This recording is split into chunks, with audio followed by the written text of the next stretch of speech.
Bonjour tout le monde, bonjour la population de Komako. Je vais me balader dans le quartier. Je vais aller jusque chez une de nos sœurs qui a un salon de coiffure et je vais me refaire mes tresses. Parce que si vous voulez, je préfère me faire des tresses sur la tête parce que quand tu travailles, ça ne te gêne pas. Et même si la sueur coule, tu ne te sens pas sale en fait. Mon parfum vient de chez Shogun. Ça sent trop bon leur parfum. Ouh là là. Mon parfum est de chez Shogun. Et je vais vous faire une petite confidence. Hein.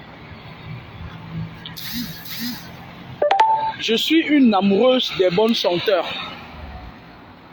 Tellement j'ai un faible pour les parfums que c'est la seule chose qui, lorsque je n'ai pas, je me sens étouffé. Je me dis que ça vient aussi de mes guides qui aiment bien les parfums. Parce qu'il y a certains guides, certains esprits qui aiment plutôt l'alcool, un peu comme les esprits de l'Afrique du Sud. Les esprits de l'Afrique du Sud, on les recrute souvent quand il y a des gros combats. Des gros et des vrais combats. Hein. Ils boivent l'alcool, ils font aussi se droguent. Ils prennent ça. C'est des esprits qui aiment les trucs, les sensations fortes. Quand on leur dit va là-bas, ils foncent seulement. Il n'y a pas de plan, c'est-à-dire c'est à la guerre comme à la guerre. Il y a aussi d'autres esprits là qui sont comme ça.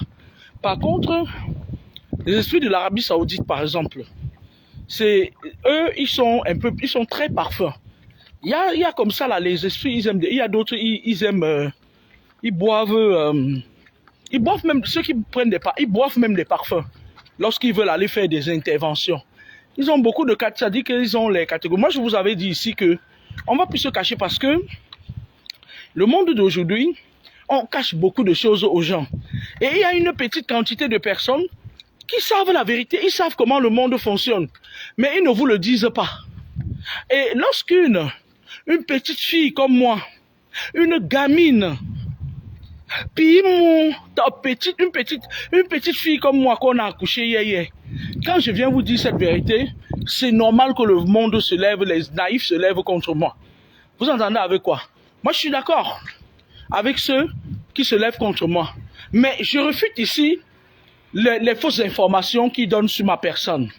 Je préfère qu'on dise la vérité sur moi. Et depuis bientôt, ça dit 2 ans que je suis en Île-de-France, il y a une seule personne, l'autre jour, qui a dit vraiment la vérité sur moi. Faites le Congo ça, sur moi, ça ne change rien. Je suis dans ma mission de vie.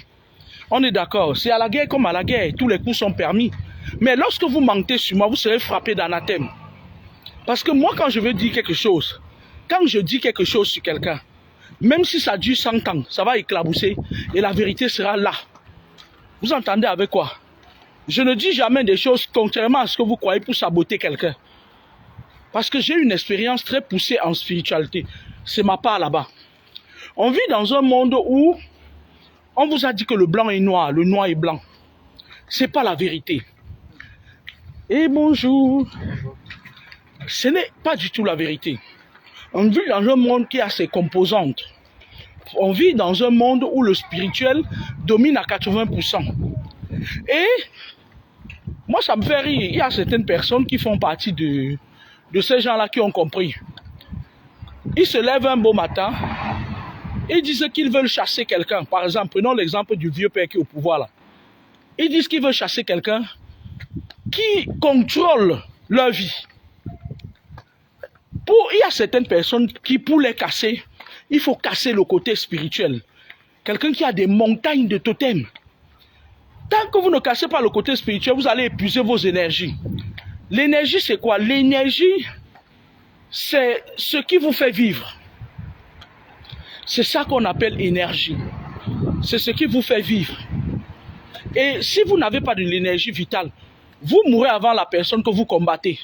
Vous entendez avec quoi? L'énergie, c'est-à-dire tout est énergie. On vit dans un monde où tout est énergie. D'accord? On appelle ça l'énergie vitale. Au cours des péripéties de nos vies, on dépense des quantités d'énergie vitale. Et c'est ça qui entraîne le vieillissement. Lorsque l'enfant naît, il vient avec l'énergie de l'autre monde, de l'outre monde.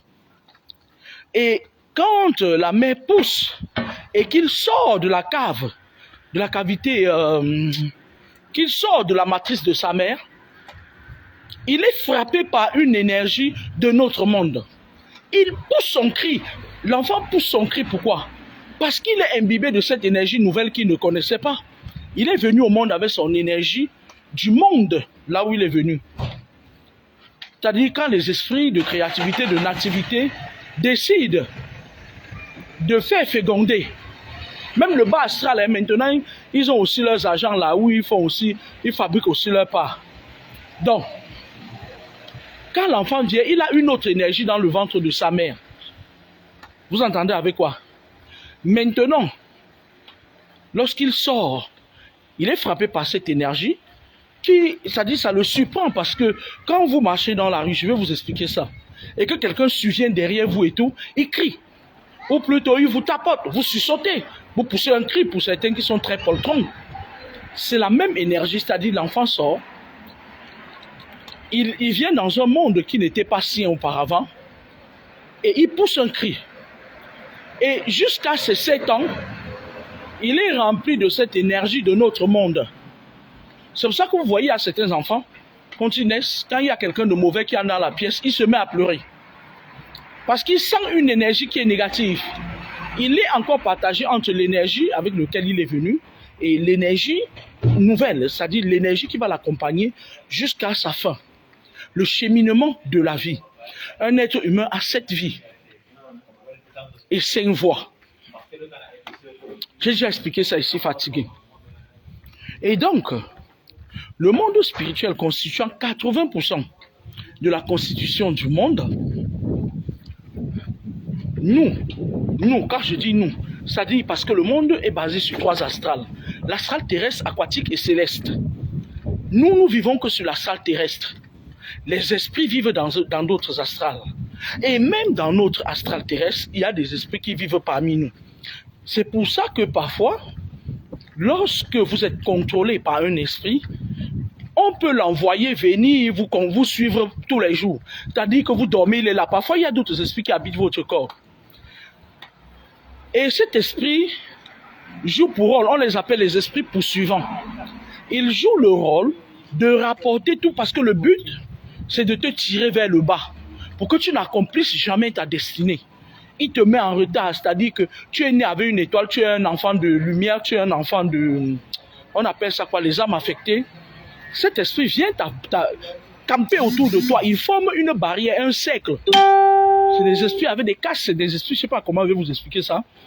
Ils te freinent dans ta destinée jusqu'à ce qu'à un moment donné, ils t'épuisent. Mentalement, physiquement et spirituellement. Jusqu'à un moment donné, tu te fatigues et tu baisses les bras. Et quand tu baisses les bras, eux, ils te tirent de leur côté, ils t'épuisent de leur énergie. Ils te vident de tout ce que tu avais de bon. Et maintenant, on te laisse pour. Ne croyez pas que lorsqu'ils vous attirent dans leur monde-là, c'est pour votre bien. Non. C'est toujours les gens qui ont été là depuis avant vous, qui finissent. C'est pour ça que vous voyez beaucoup de jeunes qui meurent là. C'est pour ça que vous voyez la bande des UDM, elles sont entrées dans leur connerie là, pour tirer les gens qui les envient. Et je vous avais expliqué ici que les gens comme ça là, elles vont tout faire pour se filmer avec des personnes et des personnalités qui sont les plus en vue. Et vous, vous êtes assis là, avec votre connexion de 25 francs, bête encore moi. Moi j'ai mon abonnement de 18,50 €. Vous êtes là avec vos connexions de 25 francs. Vous leur donnez encore au travers de vos bénédictions, votre énergie. Parce que quand vous bénissez les gens comme les UDM là, vous leur donnez, c'est-à-dire spirituellement, elle prend. Elle prend. Grâce aux incantations, elle fait la collecte. Elle prend la collecte. Bref, on ne parle pas d'elle ici aujourd'hui. Et dans ce monde, il y a les plus forts, il y a les faibles et il y a les laissés pour. Les plus forts, qu'est-ce qu'ils font? Ils manipulent ceux qu'ils estiment ne pas suffisamment connaître le monde dans lequel ils vivent. Ils vous manipulent. Moi, je ne me vante pas, hein, mais quand quelqu'un se met devant moi, je sais déjà, ça dit que je sais déjà ce que tu peux me dire ou ce que tu es d'abord. C'est important de développer son esprit de discernement. Et il n'y a pas une école Il y a un garçon qui m'a appelé une fois, il me dit, il y a un Gabonais là, il a dit qu'il enseigne la spiritualité. La spiritualité, on le dit, mais personne ne détient la science infuse. Vous entendez avec quoi? Personne ne détient la science infuse. On te dit des choses, on t'aiguillonne, et maintenant tu te fais ta propre perception de la vie. Parce que, si vous avez constaté, regardez autour de vous, on est dans un monde aujourd'hui qui, toi-même tu sais que tu as du potentiel, mais tu ne parviens pas à réaliser ce potentiel. Tu remets à demain et le temps passe vite. Regardez comment le temps passe vite. Hier on était en 2023, hein. Aujourd'hui on est en 2025. Nous sommes déjà en train de partir sur 2026. Le temps passe vite. Et à un moment donné, quand tu atteins un certain âge sans réaliser ce pourquoi tu étais sur Terre, parce que tous les êtres humains ont une mission sur Terre. Je dis bien, tous les êtres humains ont une mission sur Terre. D'autres sont là pour nuire aux gens, d'autres sont là pour réaliser, d'autres sont là pour voler les énergies des autres. On les appelle les vampires énergétiques, les gens comme les UDM. D'autres sont là pour marcher sur les autres et atteindre leur sommet. D'accord? Vous, quand vous venez sur les réseaux sociaux, pourquoi est-ce que les réseaux sociaux ont été créés, surtout Facebook? Le monsieur qui a créé ça, lui-même d'abord, c'est un Illuminati. Ils se sont assis ensemble. Il a estimé que, avant, quand il n'y avait pas tous ces réseaux sociaux-là, c'est-à-dire on pouvait encore conserver une petite partie. Maintenant, là, tout est gâté. Tout est gâté. Quand tu mets même seulement tes photos sur Facebook, nous, là, qui mettons nos photos pour montrer qu'on vit bien, pourtant on mange le tapioca tous les jours. Nous, là, quand on met nos photos, ils nous prélèvent aussi. Imagine-toi, on prélève à gauche, on prélève à droite, avec les gens comme les UDM qui viennent vous prélever sur les réseaux sociaux aussi. Et qui ne lésinent pas de vous prélever de la pire des façons. Vous voyez, c'est des filles qui ils sont nés dans la brousse et ils ont toujours rêvé d'arriver à un niveau. Parce que c'est des filles qui sont d'abord à la base. Elles avaient d'abord un petit truc dans le ventre. Et c'est des gens qui, elles se sont lassées de se battre. Et elles ont choisi le mauvais chemin. Et dans leur mauvais chemin, là, elles comptent sur vous pour rester là où elle est là. Couper son ventre, arranger ses mamelles, marcher et tout, et venir vous bluffer. J'ai signé un contrat. Arrêtez d'envier ces gens-là. Arrêtez de les envier. Toi-même, si tu pars te présenter, même si tu es plus belle 100 fois qu'elle, déjà même qu'elle n'est même pas, voilà, elle n'est pas plus belle que vous, déjà, on ne te le donnera pas. À elle, on lui donne parce qu'elle est des leurs. Vous entendez avec quoi? Elle est des leurs. Et ces derniers temps, elle est en train de faire le même travail que l'autre défunt fait. Elle fait ses conventions avec Nzuimbeng. Elle fait ses conventions avec Jacqueline Nzuimbeng. Ils font leur convention avec l'autre qui prépare la nourriture là. Ils font leur convention, ils recrutent. Vous qui les enviez, ils vous recrutent. Ils vous recrutent. Ils vous recrutent. Mais quand vous partez là-bas, vous ne serez jamais comme eux. Parce que eux, ils étaient là-bas dedans avant vous. Bien au contraire, on va vous utiliser pour qu'ils évoluent. D'où le décès en bloc de beaucoup de jeunes aujourd'hui. Arrêtez d'envier les gens. Moi que vous voyez là, je n'envie jamais personne. Tu es milliardaire, je suis fier pour toi. Ton argent est propre, je suis fier pour toi. C'est sale, tant pis pour toi. C'est-à-dire, j'ai choisi ça. J'ai choisi ça. Parce que je n'ai pas envie que je dorme. Les gens comme les UDM là, quand elles dorment, on vient la nuit leur demander que, alors, Madame la Reine, quand est-ce que tu vas nous apporter du sang frais? Une petite jeune fille vierge. Et vous voyez, elle vient, elle se filme avec des gens, avec les Mengweswe, avec la bande là. Et vous croyez que elle a réussi. Pourtant, en effet, elle ne dort pas la nuit. Nos familles. J'ai reçu un jeune ici une fois qui m'avait appelé. Je pense qu'il me suit. Et le jeune, lui, il vivait tranquillement. Il avait son père, sa mère. Et aussi des oncles. Un jour comme ça, là, il perd ses deux parents. Il perd simultanément le père affranchi de la mère dans un état pas très grandiose. Pas très... ça dit les décès étaient... c'était simultanément. Ils ont perdu simultanément leurs parents et tout. Et on fait le deuil. Le gars, lui, je pense qu'il avait 14 ans. Il est jumeau. Il a des petits frères. On fait le deuil. Et les oncles paternels, ou c'est maternels, ces oncles en fait, grosso modo, Parce que la famille maternelle est parfois plus dangereuse que la famille paternelle. Ce que vous ne croyez pas, c'est-à-dire vous êtes toujours en train de dire que oh, les hommes de la famille maternelle est plus dangereuse parce que la famille maternelle est liée au cordon ombilical. La plupart d'entre vous qui croyez que c'est vos pères qui sont mauvais là, en effet c'est vos mères avec leur famille qui viennent parfois avec le vampirisme. La famille maternelle a plus de contrôle sur vous. C'est pour ça que vous voyez beaucoup d'enfants, ils préfèrent leur famille maternelle à leur famille paternelle. Quand je vous vois raconter parfois, oh la famille paternelle, machin et tout, la famille paternelle, elle n'a pas souvent accès plus facilement aux enfants. Parce que la famille maternelle étant liée avec les enfants par le lien du cordon ombilical, les mamans manipulent beaucoup leurs enfants. Ce n'est pas les pères, c'est les mamans. Vous entendez avec quoi? À 80%, c'est les mamans qui manipulent le plus leurs enfants. Parce qu'elles détiennent l'ultime pouvoir. C'est-à-dire que détenir le pouvoir à 80% sur un enfant, ce n'est pas rien. Ou à 70%, le père n'en a que 30%. Donc les oncles lui ont dit que oui, tu sais, on va s'occuper de vous, on va tout faire pour vous, t'inquiète pas, voilà mon numéro de téléphone et tout. Le gars, lui, quand ses parents décèdent, vous savez, au pays, il y a les tontines, des trucs comme ça, là, les assurances. On vous donne, on est venu, on leur a donné un peu d'argent. Il était déjà mature, c'est-à-dire qu'il était déjà préparé à se retrouver dans la vie. Parce qu'il y a des gens, ils sont préparés naturellement. C'est-à-dire le destin, c'est-à-dire que dans la ligne de leur vie, ils vont perdre des parents et ils vont devoir s'en sortir seuls.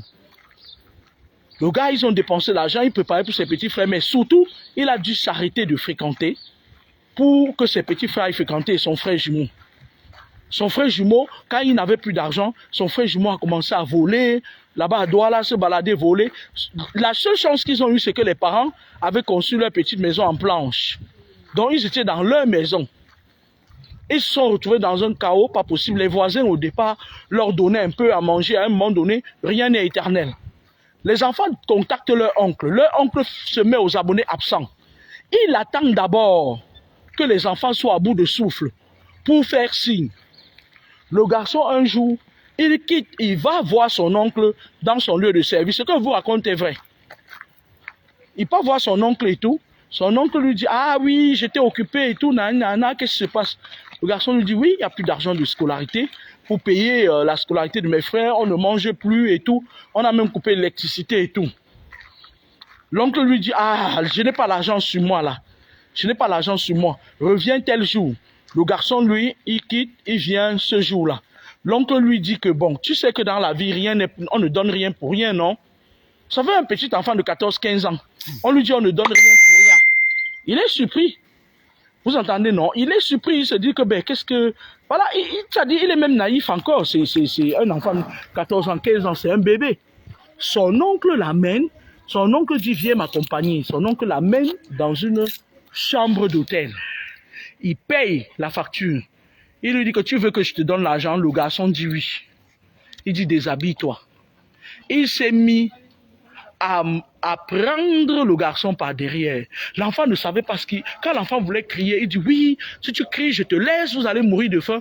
L'enfant s'est fait, il a pensé, l'instinct paternel qu'il avait déjà, paternel et maternel qu'il avait déjà eu. Il pensait plus à ses petits frères. Son oncle finit de le labourer le derrière et il lui donne 50 000 francs CFA. Sauf que l'acte qu'il vient de commettre, il vient de prendre aussi la vie de cet enfant. Et en fouillant spirituellement dans le fond, c'est cet oncle-là même qui avait liquidé les parents de cet enfant. Vous entendez avec quoi? Donc, maintenant, l'enfant part avec les 50 000, il paye à manger, il part porter les sacs là-bas au marché des dos, un peu partout, il portait les sacs des femmes, machin et tout. Il donne un peu la scolarité, et machin, comme le directeur de l'école, c'est dans le quartier. Il connaissait leur situation. Lui aussi, il essayait d'arrondir les bords pour que ses petits frères aillent à l'école. 16 ans. Son frère jumeau part, on ne sait pas ce qu'ils ont agressé quelqu'un au couteau avec sa bande. Paf, on le prend, on le met en prison en Ebel. À 16 ans. Lui, il est seul maintenant, il doit se battre. Il appelle son oncle, il dit que tonton, son oncle dit viens. Cette fois-ci, son oncle ne le prend pas seul, son oncle le prend avec un ami. À deux, il donne 100 000. Le gars, il ne sait pas à qui il va se plaindre. Il m'a même envoyé la photo de son oncle là, le jour où je vais mettre la photo de son oncle là sur Facebook. Et comme ça, là, sa femme va le reconnaître. Vous entendez avec quoi? Donc, il continue à faire ça 17 ans, 18 ans, il prenait toujours le gars. Quand le gars arrive à 18 ans, partout il part chercher le travail, on le chasse. Et il sentait mauvais, il avait une impression de sentir mauvais. Il fait le travail 2 jours, on le chasse comme une merde, on le chassait partout. Le gars commence à suivre les gens des comédiens du Cameroun, les salles, les petits vampires là, qui sont au Cameroun là. Et il était à 2 doigts de se perdre. Parce que le but, c'est quoi? Son oncle voulait aussi lui creuser un chemin pour qu'il entre. Donc, il ne faut pas tenir souvent rigueur au gars là, à la bande des Shakiro et sa bande là. Parfois, ils ont vécu des choses que vous ne pouvez pas savoir. Parfois, c'est les adultes qui les ont poussés dans le chemin là où ils sont là. Nous, on ne sait pas. Même quand je leur tire dessus, parfois je reste, je dis, ça peut être aussi tes enfants parce que toi-même tu es dans le même combat. Mais je les tire dessus, quand je tire dessus, ne venez pas m'insulter. Je suis en train de les faire reprendre conscience que le chemin que j'ai pris là, c'est pas bon. Au bout du chemin, on peut me ramasser avant mes 34 ans. Parce que l'âge exutoire de ces gens, c'est 33 ans. On les prend. Donc, d'autres, on les prend même avant. L'oncle a utilisé le gars. Et lorsqu'il y a eu l'avènement des trucs où tout le monde bavardait, oh, Kamini, madame de Facebook, oh, madame de Facebook, oh, madame de Facebook, eh, madame de Facebook, oh, vieille mère, oh, vieille mamie, grand-mère, né. Sauf que je suis plus belle que vous toutes. On est d'accord? Le gars, lui, il est venu me voir. C'est-à-dire que il a un esprit qui le protège à un moment donné, qui le pique. Parce qu'il y a certaines personnes, il dit que mais je vais aller prendre des conseils. Et il ne prend jamais des conseils parce que cet esprit vous oppresse. C'est là où il m'a dit, au départ quand il m'a dit, j'ai dit va là-bas, va là-bas, va là-bas. Tu ne pouvais pas dire non. Après je me suis assis, je dis non. Un enfant de 14 ans, qu'est-ce qu'il connaît? Un enfant de 15 ans, qu'est-ce qu'il connaît? J'ai eu pitié de ce gars et je ne vais pas vous mentir, j'ai fait certaines interventions dans sa vie que je ne cite pas ici. Moi je ne parle jamais de ce que je fais à côté. C'est là où le gars part maintenant, il part quelque part, on commence à le disputer pour lui donner du travail et tout. Et pire encore, le gars se retrouve avec un salaire de 50 000, le premier salaire qu'il a touché depuis dans sa vie. Il prend la route de l'aventure et Dieu seul sait, moi je demande à tous les esprits de faire passer ce garçon-là, de le faire passer, qu'il traverse et qu'il vienne continuer sa vie ici. Alors, je vais vous dire quoi. Moi, j'ai vu sur les réseaux sociaux, vous savez que moi, j'interviens après avoir étudié une problématique. Il y a un commandant qui a zigouillé sa nièce. Ces gens-là, c'est bien de les exposer. C'est bien de les exposer. Pourquoi? Parce que c'est la même chose qu'ils font à leurs collègues de service. Ils attachent, ils oppressent, ils sont là, ils ont les têtes de bourrique. Mais quand ils voient quelqu'un qui a la matière grise plus que lui, il parle bloqué. Il parle attaché. Il bloque les commandants. Et ce genre de personnes, ce genre de rafistolie d'hommes-là, ce sont eux qui liquident parfois les parents de l'enfant parce que, en effet, parfois, ils sont prêts à tout. Ils sont prêts à tout. Ils sont prêts à aller. C'est-à-dire qu'ils sont prêts à faire des choses inimaginables pour avoir le contrôle. Parfois, ils viennent chez vous. Ils voient que vous avez un enfant qui a une étoile qui l'intéresse. Et votre présence en tant que parent, c'est pour ça que moi je dis aux enfants que vous qui tenez tête souvent à pas de tous les parents, il y a d'autres parents qui sont eux qui vous livrent. Hein. Moi, le parent qui me livre, moi je m'en détourne, j'en ai rien à foutre, chacun sa vie. Mais il y a certains parents qui protègent, qui constituent une barrière de protection pour leurs enfants. Vous entendez avec quoi? Maintenant, ils mettent l'œil sur la nièce. Il faut les voir sur les réseaux sociaux quand ils commencent à sacrifier leur nièce. Ils viennent, ma nièce qui m'a... Non, il faut arrêter ça. Nous, on vous voit. Et tout ce que vous faites là, ça va retomber contre vous. Elles veulent vivre des vies, c'est-à-dire elles veulent impressionner les gens, elles veulent voyager, aller en France, revenir comme le taxi. Mais en effet, ce sont parfois vos enfants qui en payent le prix. Ils viennent là, oh tata, machin et tout, ils offrent même les cadeaux à l'enfant qu'ils vont ramasser. Parfois, ils laissent leurs enfants, ils partent vendre les enfants des autres. Et après, ils viennent, ils font comme s'ils les aiment beaucoup. Ma nièce, oh, je viens de perdre mon neveu, ma nièce. Bébé, pourquoi tu m'as quitté? Il faut arrêter ça. Il faut arrêter ça. Nous, on vous voit, on sait. La génération là derrière nous, là, vous allez périr un par un. Parce que vous choisissez la facilité. Vous choisissez le match-jus. Vous choisissez le venez me voir. Vous choisissez le me voici. Vous choisissez le je suis là. Et vous vendez vos nièces. Vous sacrifiez vos nièces. Quand vous sacrifiez les nièces d'1 an, ça veut dire qu'elle va travailler. Si elle devait vivre 80 ans, elle va travailler pour vous pendant 80 ans. On parle de ça avec quoi? Vous entendez avec quoi? Bonjour. Et bonjour. Madame du continent, bonjour. Bonjour. Et il y a parfois certains qui ils viennent chez vous, ils regardent votre enfant.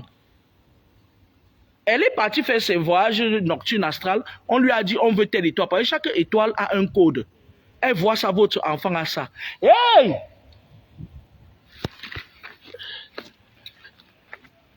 Oh, il est parti. Amen. Je me disais, je le connais où c'est un infirmier, c'est un collègue camerounais, il est infirmier. Elle voit votre enfant à cette étoile. Elle commence à venir dans votre maison, même si vous vivez dans les lobbies. Elle vient là-bas te dire, ah, Mami Pouchou, Tamo, ah, mon mari Tamo. Vos enfants ne sont pas les maris des vieilles coyotes. Hein. Parfois, certains appellent vos enfants. Vous voyez à l'époque là, il y avait des grands-mères, tu vois une grand-mère là, elle est bien assise comme ça là. Elle sort bien même la nuit, elle bouffe les gens. Quand elle voit votre petit garçon, mon mari, vous aussi, vous faites, mon mari vient prendre le bonbon. Et dans la nuit, elle vient être la femme de nuit de cet enfant là. Vous, les tantes, non, tu es la tante de l'enfant, c'est pas ton mari, c'est pas ta copine. L'enfant s'appelle Tamo, l'enfant s'appelle Jésicaël. Appelez les enfants de vos nièces par le nom. Ils viennent chez vous quand ils voient que l'enfant là peut le servir. Ils vous arrachent l'enfant là, ils sacrifient. Et elles font les voyages Paris, France, Douala, Yaoundé, Maché et tout. Et personne ne peut les soupçonner. Quand je parle de UDM de Bafang, les gens croient que cette fille est suffisamment. C'est-à-dire que Dieu lui a donné l'étoile de tout le monde. Ils ne pensent même pas un seul instant que cette fille peut être en train de faire les ravages. Je dis et je signe que cette fille-là, avant que vous n'ouvrez les yeux, elle va ramasser les gens. Bonne journée, au revoir.